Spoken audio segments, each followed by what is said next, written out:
Okay. I thought I'd just share a little bit about myself, and then I thought I'd actually go through and explain the why we actually do what we do. So understanding our story and what's happened. This photo is of me in Slovakia. Last year we regularly go over to Europe, and we were riding around Slovakia on Can-Ams. It's a great place over there. You can't drink and drive, but you can do under 200 clicks on the freeway, and they don't seem to worry about it. And I got told I was going too slow. So that's one of the photos of over there. They've got gorgeous roads. The next one is of my bike over here. That's out at Moores Dam, and that's what I run around over. So I love riding. I ride three wheels that I'll probably kill myself on two. I push it hard.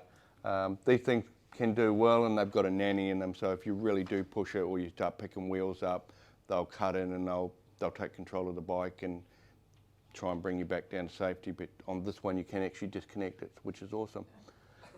The next one, that's my grandson, so a little bit of family. He's getting big. He came into the family around the same time as my puppy did, so yeah, teaching him young. And next one,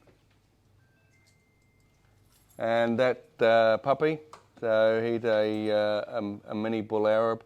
Was the run to the litter out of 11 pups. He's the smallest. Heaviest he's weighed in is 42, and he's now back down to 38 because he was a little overweight. So all the rest are much bigger than that. And the last one is just of him and Theo playing. So, you know, they're having a great time. What I really wanted to be able to do is to give you a bit of an explanation of who I am and why we do what we do. I came into, back in the 80s and that, I went to school and had friends and whatnot, and there was one family that were doing very well, very successfully. There were 4 kids in the family. Dad used to work for Air New Zealand, and between him and Mum, they ran a 7-Eleven and very successful and never short of money and had everything that they wanted. They finally got redundancy in that, and they decided they'd start to slow down. Mum had a change of life baby, so out of 4 kids, and they found out that they were in their 20s that she was going to be having a 5th one, and gorgeous little boy.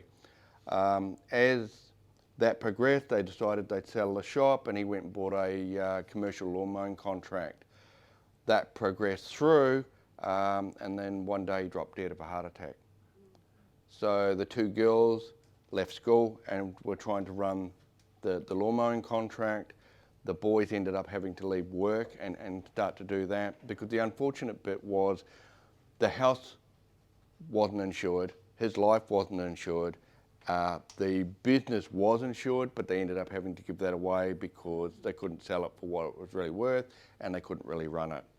So they'd bought into a place. Mum had started doing pamphlet deliveries, and it was very much on how life can change at a very quick moment through things that you don't plan.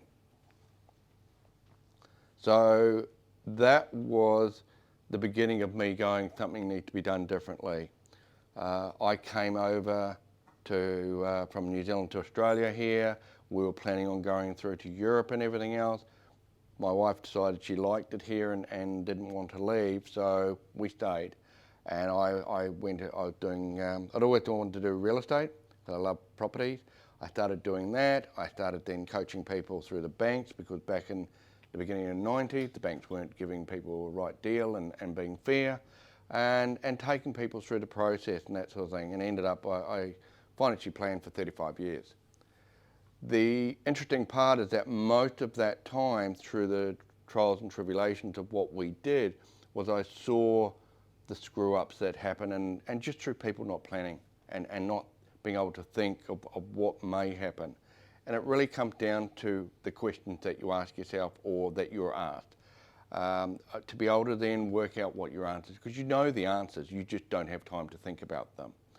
So we started to progress through there. I'd always run estate planning at the back end of my service, and then closer to, it'll be about 2 years ago, my parents were really ill. They were getting elderly, and I decided I would sell my practice and care for them in the last stages. I then also knew that I wasn't going to stop doing things, so then I went, okay, we'll set up the Safe and Sound and progress through with the view to be able to help 1 million families to be able to know what they're doing and to be able to actually have those sort of questions in a process that they could slowly work through, because nobody has it right and nobody keeps it that way. We all get very busy. We all basically, life gets in our way and we don't, and things change. So many people that I've sat with and they said, nothing's really changed. It's been 5 years and so much has changed. Things just keep changing. Our world is changing ever so fast.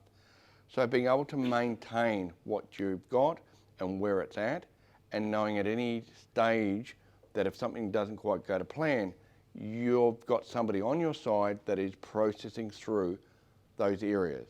Now, most people will think that lawyers do the world, and they do. They do enduring powers of attorney. If you go through any sort of situation, whether it be palliative care or these sort of things, they'll be suggesting that you do health directives.